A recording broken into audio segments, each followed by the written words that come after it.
In today's video, I'm going to teach you how to make someone an admin in Slack. If you want to give a teammate more responsibility in your workspace, promoting them to a workspace admin is a quick and straightforward process. An admin can help with important tasks like inviting new members, managing channels, adjusting app integrations, and helping moderate the workspace.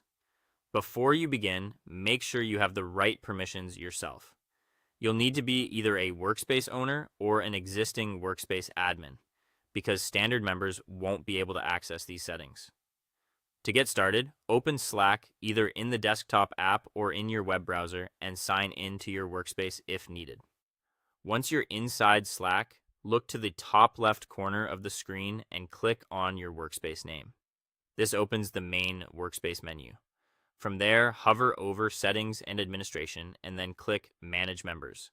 Slack will open the Member Management area, usually in a secure browser window. This is the dashboard where you can view and manage the people in your workspace.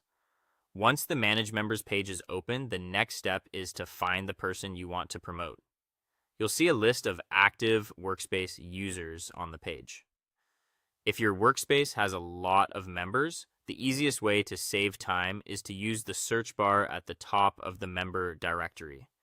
Type in the teammate's name or their email address to narrow the list. When you find the correct person, look all the way to the right side of their row and click the three dots icon. This opens the More Actions menu for that user. Now you're ready to change their role. In the drop-down menu, click Change Account Type, which may also appear as Change Role depending on your Slack version. A pop-up window will appear showing the available account roles. Select Workspace Admin from the list, then click the green Save button, or Change Role if that's what your screen displays.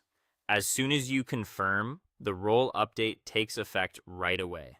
That means the user will now have access to administrative tools the next time they load Slack. As a best practice, only assign admin access to people who genuinely need it, since this role comes with broader control over the workspace. That's all there is to it. Thanks for watching, and I'll see you in the next one.